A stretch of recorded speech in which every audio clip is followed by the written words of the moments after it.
Let's just dive right in, shall we? Did you know that taking azithromycin for a sore throat or Ceftriaxone for simple diarrhea isn't just useless? It's actively dangerous. Seriously. The rules for antibiotics have totally changed, and if you're still stuck in the old way of thinking, you could be making a massive mistake for your own health and for everyone else's. Come on, I'm willing to bet a lot of you are nodding your heads right now. For years, Cipro was the go-to.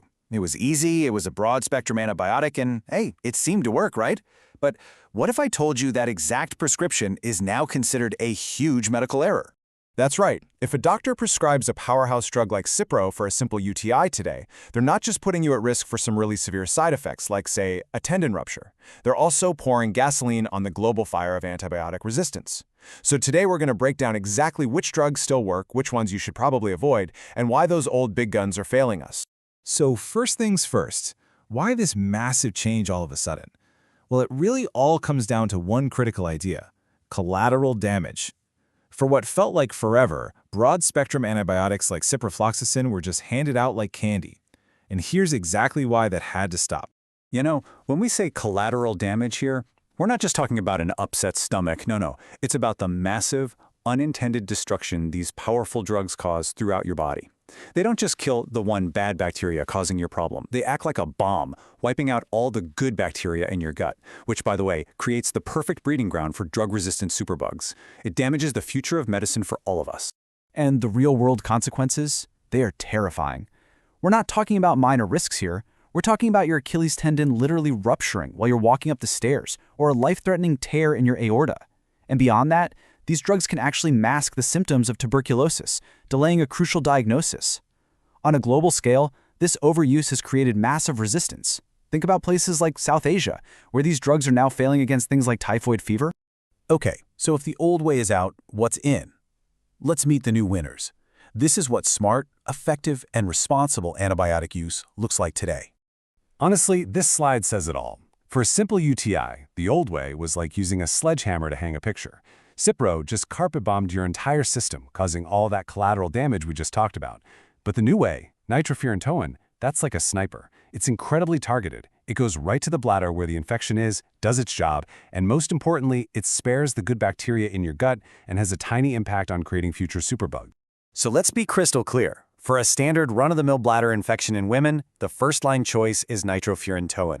It's a simple 5-day course that's effective, targeted, and way safer for you and for public health. Now, there is one main exception. It's not for people with really poor kidney function. But for most of us, this is the new gold standard, period. But of course, it's not all about simple infections. When things get really serious, like a life-threatening pneumonia that puts you in the hospital, we need a completely different playbook. The new guidelines are just as clear, but the choice of weapon is a whole lot bigger. Yes, Ceftriaxone isn't a little pill you just pick up at the pharmacy. It's a powerful antibiotic that's given through an IV. See, for severe infections, you need drugs that get into your bloodstream immediately and at high concentrations. It's got fantastic coverage against pneumococcus, the most common bug that causes pneumonia, and it's often paired with azithromycin to cover all the bases. It's absolutely the right tool for a very serious job. Now, let's talk about one of the biggest drivers of resistance, something I call the just-in-case trap. This is where every single one of us has a critical role to play. I really want you to burn this quote into your memory. This single, simple misconception is responsible for millions of unnecessary and, frankly, harmful prescriptions every single year. Let me say it again. Antibiotics have zero effect on viruses. Taking them for a cold or the flu is all risk and absolutely no benefit. Okay, let's bust 2 huge myths right now. First up, azithromycin will fix my sore throat. The answer is a hard no. Over 90% of sore throats are caused by viruses. Antibiotics are useless. And second, the idea that a drug like Augmentin is some kind of universal cure-all. It's not. Resistance is now so high that we have to keep it in reserve for very specific situations, like a nasty animal bite, not a simple cough.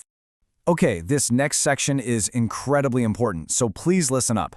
Antibiotics aren't magic, and sometimes they fail.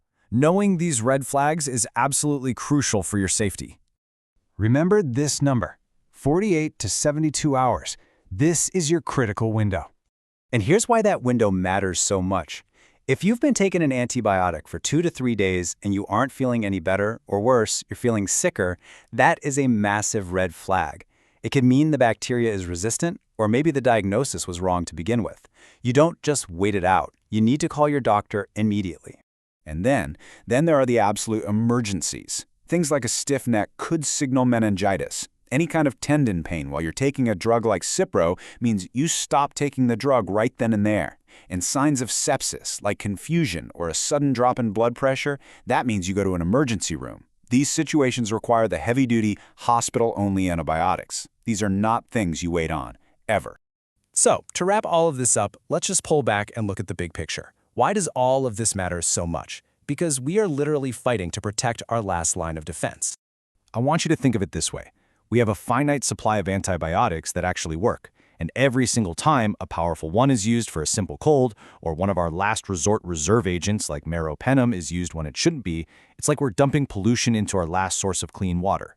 Eventually, we're going to be left with nothing that works for anyone. So if you remember nothing else from this, remember these 3 new rules. They're simple and actionable. Number 1, don't use Cipro for simple infections. 2, for simple UTIs, the right choice is Nitrofurantoin. And 3, never, ever use an antibiotic just in case for a viral cold. Look, this knowledge isn't just for doctors and pharmacists, it's for everyone. By being informed patients, we can ask the right questions and help our doctors make the right choices. So the final question really is, now that you know the new rules, will you help protect these life-saving medicines for the future?